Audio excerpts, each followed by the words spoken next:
So you're here because you're interested in learning about creating offline first mobile applications, and then as well as peer-to-peer, P2P. So first off, a little bit about myself, in case this is the first time that you've seen me. My name is Nick Raboy, and I'm a developer advocate at Couchbase, and I actually work here in San Francisco. My skill set is I do a lot of Node.js, Java, a lot of server-side stuff, but I also do a lot of Android, and then the hybrid frameworks like Apache Cordova. So the plan here, what I'm going to talk about in this session is we're going to see where things are headed when it comes to mobile applications or data in general. We're going to look at a business problem that many app developers face, maybe even yourselves included. And we're going to see how Couchbase Mobile fixes that problem. We're going to see that through native code. We're actually not going to be looking at hybrid code in this, so that's it there, an error. But we're going to look at peer-to-peer instead. So first off, there's about 3 billion people who have access to the internet. And of that, there's about 35 billion hours per month spent online. And 10 years ago, that was only computers and maybe cell phones were getting into the mix. But now you're looking at Internet of Things type technologies. You're looking at smartwatches. You're looking at thermostats, Raspberry Pis, whatever it may be. The types of devices that have access to the internet are growing. And the type of data that's being stored from all of these devices is very different. So here's some trends in data. So again, 10, 15 years ago, it was very structured. You'd have your relational database. You'd know exactly what you want in your schema, what kind of data you wanted to store, and that probably wouldn't really change. But nowadays, you're looking at data that changes almost daily. You're looking at the need to store unstructured data. You're looking at storing system logs. You're looking at storing Twitter tweets. You're looking at storing all kinds of random data. It may be raw and unorganized. It may be organized. Whatever it may be, you're looking to store it. So here's an example. You're not supposed to be able to determine what's on this picture. It's just an ERD to a relational database. And it's large. It's messy, but it's very structured. But in order to increase this, it takes a lot of work to add to this. And that brings up, well, why not move to NoSQL if you're needed to make these frequent changes? So why not take your tables and join them into, say, a NoSQL JSON document where it's unstructured, it could change daily. You can add properties, you can remove properties. You don't have to worry about running any kind of scripts to change this. And this is what Couchbase actually uses. It's NoSQL. It's a JSON document database, and this is where we're going to go for the rest of the session here. So what's the business problem that many app developers face? So as a user, I'm sure many of you have plenty of Google Android apps on your phone if you're an Android user. And a lot of these apps, they work great when you're online. When you have a fast internet connection, when you have high cellular signal, they work great. But as soon as your cellular signal starts to deteriorate, so does the quality of that application. So does your user experience. So you'll get loading bars, you'll get freezing. I know this happens to me in many apps that I use, even the popular ones. And often when your internet is gone completely, you might get an error message, some kind of pop-up. It might force close your application. And this happens to me all the time. I'm trying to play games on an airplane, and for whatever reason, maybe it's through DRM or whatever, it says I can't play the game, even though I purchased it. So as a user, what do you think you're going to do? Or what are these users going to do to your app when something like this happens? Well, they're probably going to go to the App Store, and they're probably going to give you a negative rating because they can't use your app. They're getting a poor user experience. They're going to leave you low stars, and if you're lucky, they're going to leave a comment about what's wrong, but it's probably going to be very nasty. It's probably not going to be something ideal. And then after that, they're probably going to uninstall your app and never use it again. So here are some of the reasons why people uninstall mobile applications. So there's freezing, crashing, slow responsiveness. And this is all often because these apps are trying to access the data directly from the internet. They're trying to download this data. So maybe it's a newsfeed app. Maybe this app becomes non-functional when the internet is gone. It streams it directly from the internet. So in this scenario, data location would be the problem, data being remote. And the solution to this would be to have local data that synchronizes when a network connection is available. And what this means is you're going to have code. You're going to have an application that works great offline and online. It's going to be fast in the perspective of data and how it's managed. And then users are probably going to like your app, assuming that the rest of your app is high quality. So this is where Couchbase comes in to correct this, to fix this problem that many developers face. And let me start by saying Couchbase Mobile and Couchbase Server are both open source, so you're welcome to try them out on your own. Couchbase Mobile is separated into two main components. So you have Couchbase Lite and you have Couchbase Sync Gateway. And then there's the third component being Couchbase Server, but that's its own piece of software. So starting with Couchbase Lite. So Couchbase Lite is a NoSQL mobile database. It's document-oriented and schemaless. So you're dealing with unstructured data. You're not restricted to any kind of constraints that you would in SQLite. It has a small footprint, so when you install it, you're not worrying about it bloating your application. It's not going to be 100 megabytes or so. It's going to be about 400 kilobytes, and it runs in process. And this is very important because this is how the peer-to-peer functionality works that I'm going to talk about later on in this presentation. But it runs in process, so when you install the app, the NoSQL database is bundled within the application, and it's being served. It serves its own little web server. And we'll get more on that in a second. More on how Couchbase Lite is. So it's a key value collections with versioning. So you're actually storing, every time you make a revision to a document, the revision is saved as well. So if you ever need to go back and see what a previous revision of that saved document is, you'll have access to that. And that's particularly useful when it comes to collisions because there's some kind of conflict in the synchronization process, which I'll talk a little bit here, but more so in another presentation that I'm giving after this. And Couchbase Lite allows you to code fast and run fast. So you're not worrying about upgrade scripts. You're just focusing on your application, and data comes with.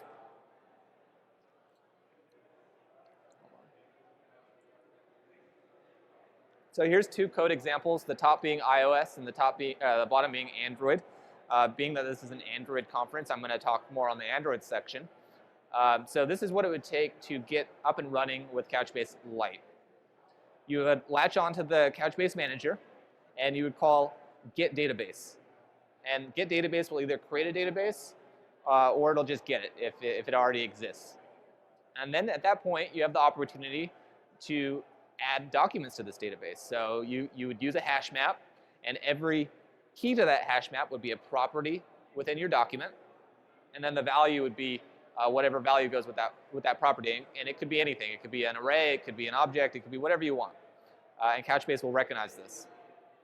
After you have all your data organized and collected, you would create the document, and that would give you a document ID, so that way you could reference it later if you choose to, and then you would call put properties, and it's then saved into Couchbase Lite. And although this is more complex than the example I showed you on the previous slide, this is the JSON data that could be saved. So you could store this object, and that object could have nested arrays in it. That array could have a nested object in it. It could get really complex if you wanted it to. So after you've installed, after you've started saving documents to Couchbase Lite, you're probably going to want a way to query it. So with SQLite, which ships pretty native to Android, you have the opportunity to run SQL queries. You do something a little different with Couchbase. You're using MapReduce views instead. So you're building these MapReduce view indexes in your native language. So if it's Android, you're using Java. If it's iOS, you're doing Objective-C or Swift. And then if you're using a hybrid technology, you're using JavaScript. And these views are functions, so you could add your own debug code to it. So you could add print statements in there to see what's going on. You could add breakpoints, things like that. More on MapReduce views in case this is your first time hearing about them. It's a functional programming concept from Google. So you have your app-defined map function that operates on every document, and it outputs an index ordered by its key. And at that point, you now have the opportunity to aggregate your results through a reduce function, or you can query them based on a key or key range. So it's similar to how you would do with a SQL query, but not so much. A little bit. I'll show you right now. So this would be a view, a MapReduce view for Couchbase Lite. So here we're creating a view called View Items by Date, and then we have our map function. Inside this map function, we're getting the created at property of every document, and we're storing it as an object called created at. And then we're saying, does this created at variable exist? If it does exist, if it's not null, then we could emit a key value pair to the query that called it. So in this case, the key being whatever this created at date is. It's probably a date. The value in this case is null. Maybe in this scenario we don't want to know a value. Maybe it's not necessary for us. But you could easily, instead of a null, you could say this is the whole document. This is all of the properties in this document. You could easily do that if you wanted to. And then you would query it and be able to see your results. So with Couchbase Lite, you can use change notifications, so you can make use of those. You can listen for changes, and you can listen based on, has something changed in the database, has something changed in the query that you're trying to run, has something changed in a particular document that you're listening on. And this allows you to cut down a lot of cruft code, because now you're no longer continuously querying to see if your data has changed. You're listening for it now. So if say, a document changes remotely, now you can listen for that change and not have to continually query for it.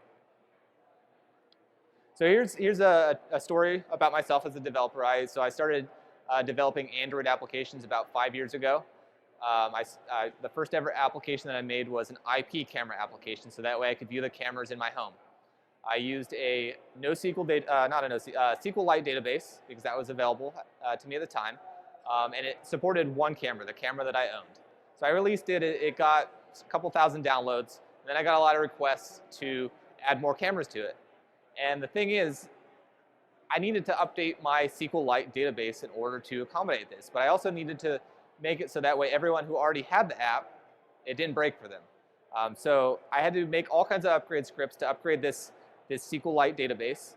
But if I had been using a NoSQL database, I could have just added these new properties in, and anyone who didn't have it, it wouldn't be an issue, because you're worrying more about your code in this scenario than you are the database. So it cuts out a lot of time and a lot of stress when it comes to designing your database. In terms of Couchbase Lite has an SDK for Android and iOS. It also has an SDK for Xamarin, which was recently bought by Microsoft.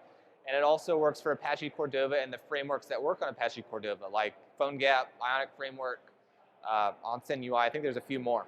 So there's a lot of platforms that this supports. Now in terms of the sync gateway, and I know that you guys are waiting for some peer-to-peer stuff, but it'll all come together. So the sync gateway is a separate web service. It was written in Go, and it's responsible for all of the replication between Couchbase server and the device. And this will it'll synchronize changes between the two. It'll handle data orchestration. So not all devices will need all data. It'll handle this. You can add authentication and authorization rules, so you can add roles. You could authenticate through stuff like Facebook. You could use username and password authentication, persona, stuff like that. In terms of synchronization, so Couchbase Sync Gateway is a multi-master replication server. So you can actually have a bunch of different Sync Gateway servers running, and maybe whatever your design is, maybe you have a load balancer, maybe you have your Android device randomly pick one.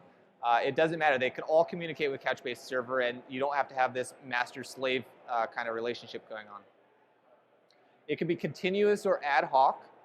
So depending on your application needs, you can continuously be synchronizing in the background of your application. All of this happens in the background. It doesn't tie up the UI thread or anything like that. So it could be continuously for as long as your application is running, or you can do a one-time replication. Maybe when your application opens, you download all of this new data, or maybe you do a pull to refresh and download this new data and upload it. You can do stuff like that. Sync Gateway is also responsible for handling change notifications and conflict detection. So maybe you have 100 different devices that are trying to access the same data. Maybe half of them are offline, and half of those that are offline try to edit the same document, and then they all come online at the same time. Sync Gateway will tell you that a conflict has happened. It'll pick based on an algorithm which document to choose in the temporary until you go in and determine, well, what revision do I want to use? Which one's the good one to use? And again, the replication for Sync Gateway is asynchronous, so it happens in the background. It can be continuous or one-shot. And all of the data is sent over HTTP, so it's JSON data sent over HTTP. And it's designed to handle network hiccups and network timeouts. So maybe you're driving through a tunnel and you have some kind of synchronization happening. As soon as network is available again, as long as it's strong, it'll continue the synchronization when available. So when you're using your application, you're always reading from your local database. You're never reading directly from the server or directly from Sync Gateway. You're reading from your local database, and that local database gets updated in the background. I know this is iOS code, but it's very similar in terms of Android. The API is the same, it's just different syntax. For synchronizing with Sync Gateway, you would define your Sync Gateway server. You would decide whether or not you want to do a push replication, a pull replication, or both. You can choose any of those combinations. Here I'm choosing to do a continuous. I'm also saying that I want to use username and password authentication in this scenario. Finally, when I've done that, I can start the replication process, and you can see I've created, I mean, this is an iOS listener, but you can create an Android listener as well, and it'll listen for the changes. And then here's the three. So Sync Gateway in the middle here, synchronizing with Couchbase Lite, and it synchronizes to Couchbase Server, which is a horizontally distributed database server. It's open source. There's a community edition, and it's usually a cluster of Couchbase nodes. So all three make a perfect synchronization solution. Here's another short story. How many of you have ever tried to create a synchronization solution using a relational database, or just any kind of synchronization solution on your own? How'd that go? Not well? Yeah, oh, it went well for you. All right, good for you. So it's a complicated process. There's a lot of edge cases you have to worry about. Was there conflicts? What to do if there was conflicts? And it becomes a mess. So for anyone who's had to suffer through this, switching to a system that already does this for you and has thought of all these loose ends, it's a real convenience.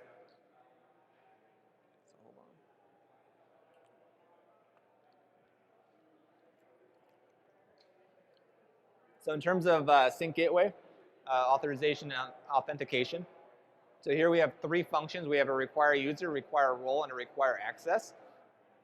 This would go into your Sync Gateway configuration file, and it would say, hey, you need to be authorized to see these documents. So that way, not all your documents fly everywhere.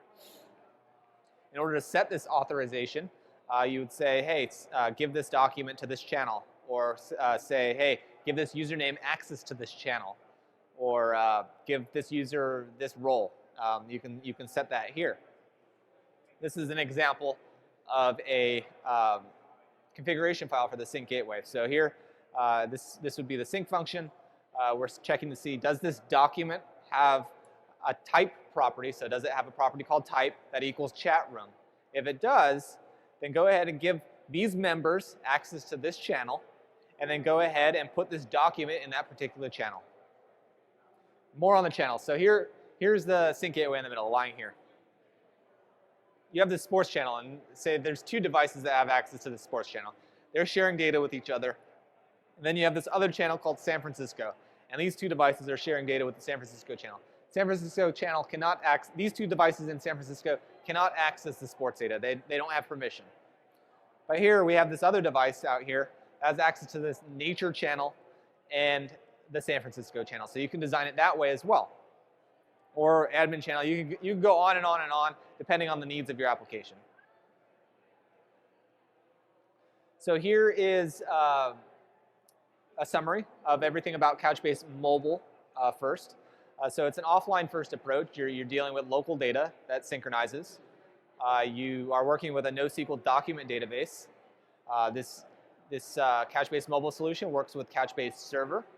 It's available for many platforms, and it makes your life very easy. So a little side note here. So a thing about Couchbase is it's a software, and you own your own data when you're using a software. So software versus a service. So I mean, here's PayPal Stack Mob, there's Dropbox Data Store API, Facebook's Parse. What do they all have in common? They shut down. They're all services. They're all proprietary. They shut down.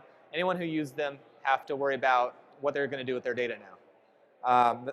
Couchbase being a software, you could install it on a service. So maybe you want to install Couchbase on Amazon Web Services or Docker or whatever. Maybe one of those services shut down. You're still using software. Your data's not changing. You could install it somewhere else. So you don't run that risk that you do by paying for a service. So here's some, we're going to go over some native code for Android on how to use Couchbase. And then we're going to tie it in with some peer-to-peer. The peer-to-peer is actually, after seeing all of this, it'll come together and look very simple. So again, you saw this on a previous slide. This is what it would take to create a Couchbase Lite database. So you would use the Couchbase Lite manager, and you would get a particular database and create it if it doesn't exist. Once you have your database, then you could create a new hash map, a new object, a new document to store. In this case, I'm storing 2 properties. They're strings, and the properties are going to be first name and last name. And we're going to put them, and it's going to save it, and it's going to happen locally.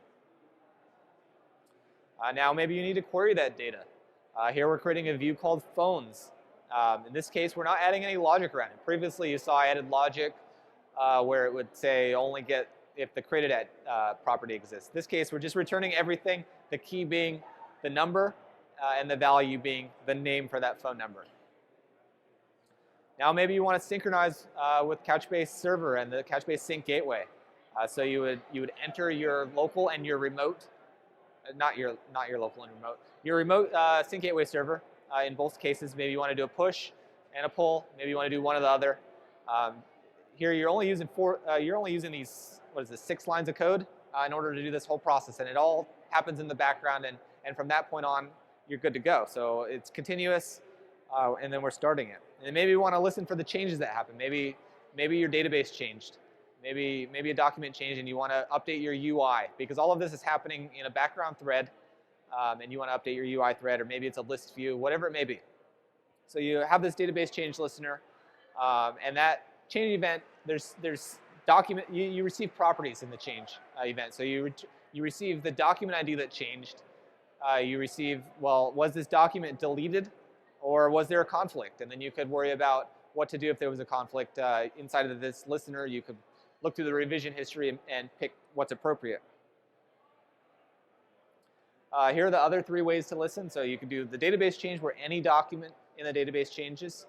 You could do a document change where a particular document changes in your local database, or a live query. So maybe you've created a query and you only want to see what's changed in that view. So you could do a live query, and it'll update you if anything in your query has changed.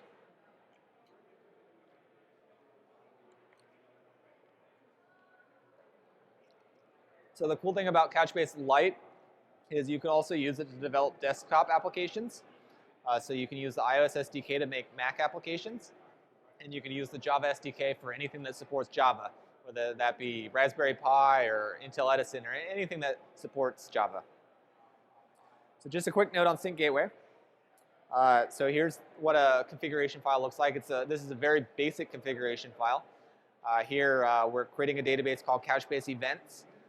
For the server, we're using our in-memory storage. This is good for prototyping.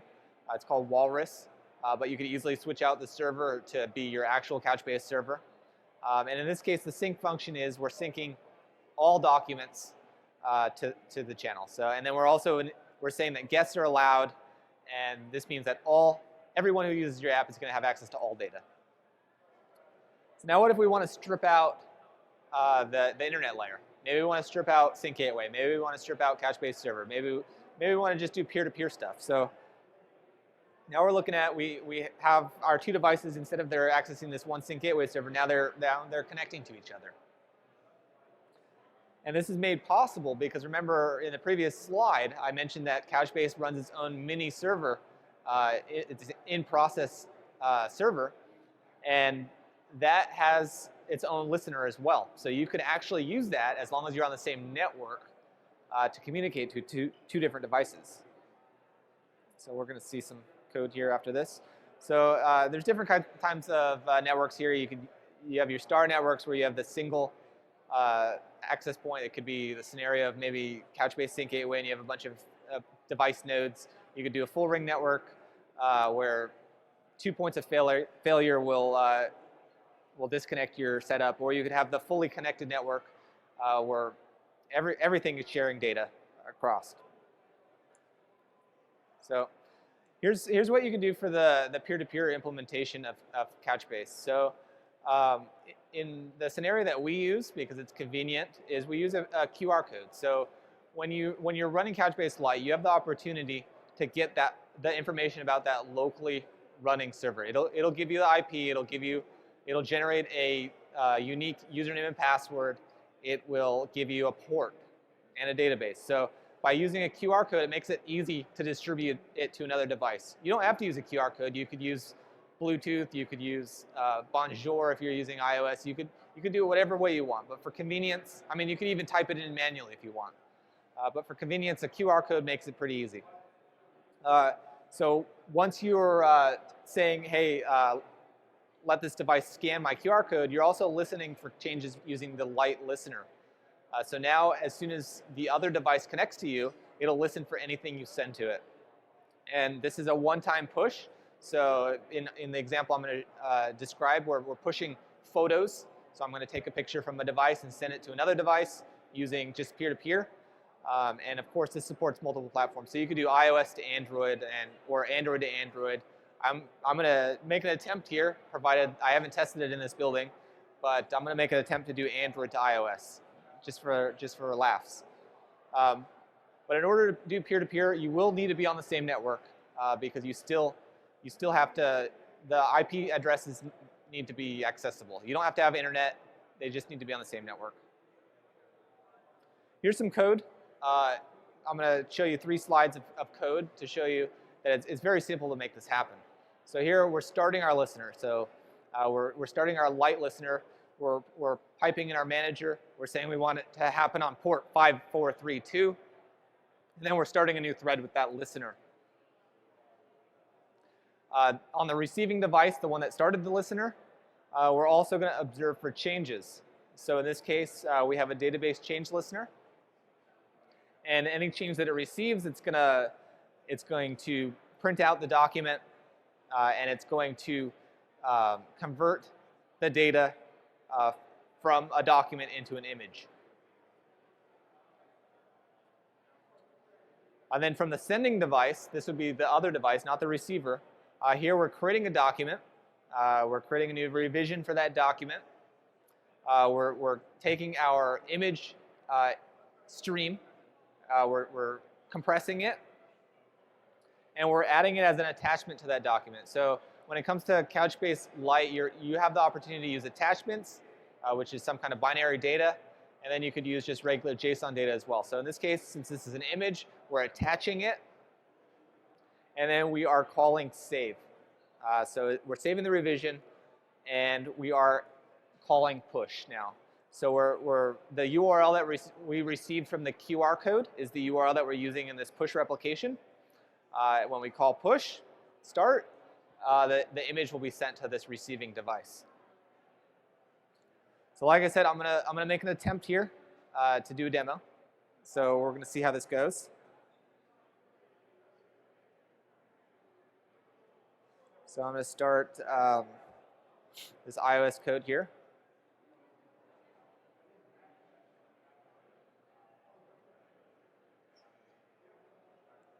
I have an Android device here, so I'm going to use this to take a picture. And then it should, when I scan the QR code that it presents me with on the screen, it should be good.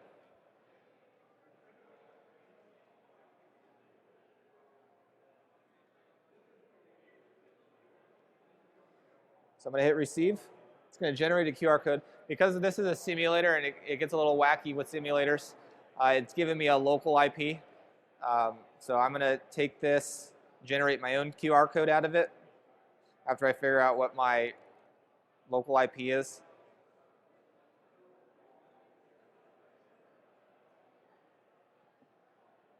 All right, hold on. When it's an actual device, you really don't have to worry about this. Simulators get a little weird. So what was my IP here?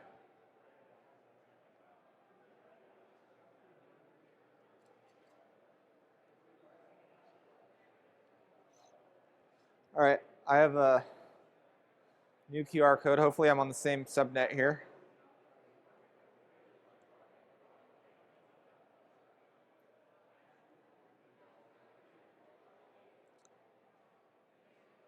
So I mean, I'm choosing send. It's going to allow me to take a picture. I'll take a picture of you guys.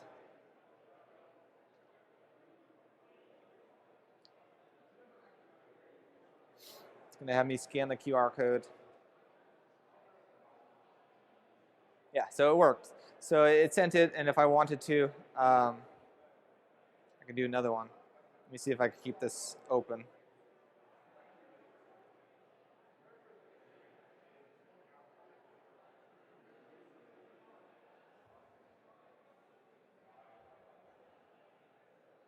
Do another picture.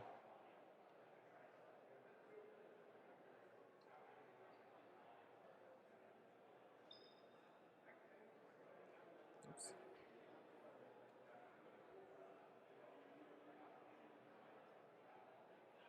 Yeah, so it sent it, and it's not over the internet. It's directly from my local machine. It's serving Couchbase Lite.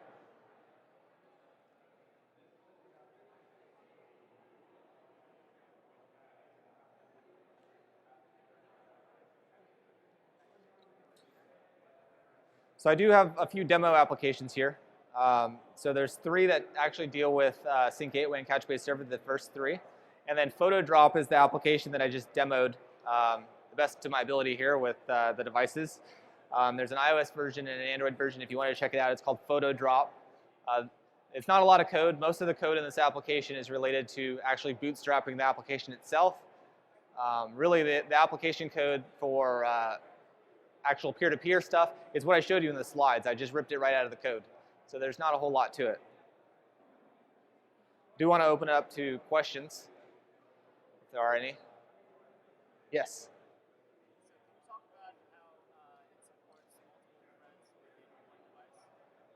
So the question was, how does it support multiple threads in one device? It's a good question. I don't know it off the top of my head. But it is a background thread because if you try to access any of the data directly in the listener, Android will complain at you saying that you can't access this data. It's not on the UI thread. So you would have to use handlers or whatever your preference is when it comes to handling background threads in your application.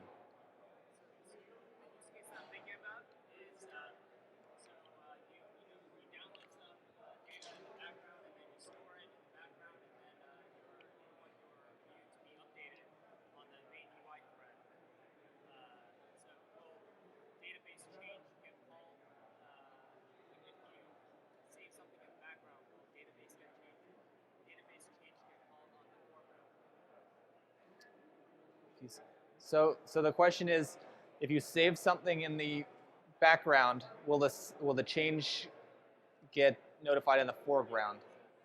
Yeah. So I mean, this listener. Yes and no. I mean, if you were calling it from the foreground, I mean, in theory, you'd be able to update the UI directly from there. But no, that's not the case. You would still have to use a handler or similar. Yes. I'm sorry, I can't hear you.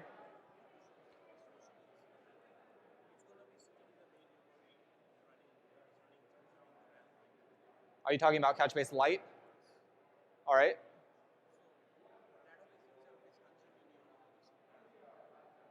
So Couchbase Lite doesn't. It's not in your RAM. It's an actual database. It's like SQLite. It's not. When you close your application, it's still going to exist. Yeah. Yeah.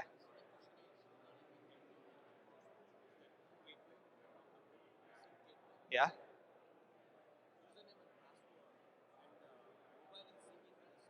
Yes.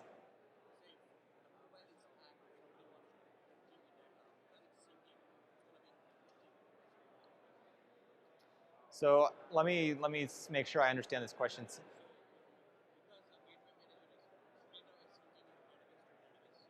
Yeah.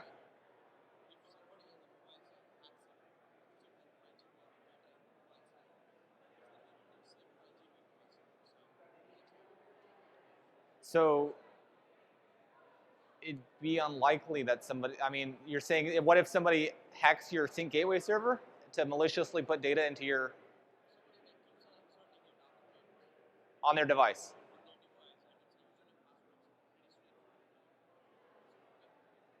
Sure.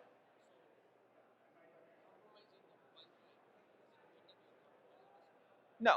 So the question is, if you compromise the mobile client, is your server compromised? The answer is no. I mean, you're going to set up rules on the sync gateway server.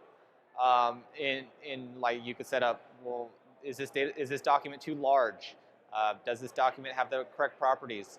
You can set the rules. It can get very complex in your sync gateway server, and that would be your middleman protection from your server and any other devices that are connected.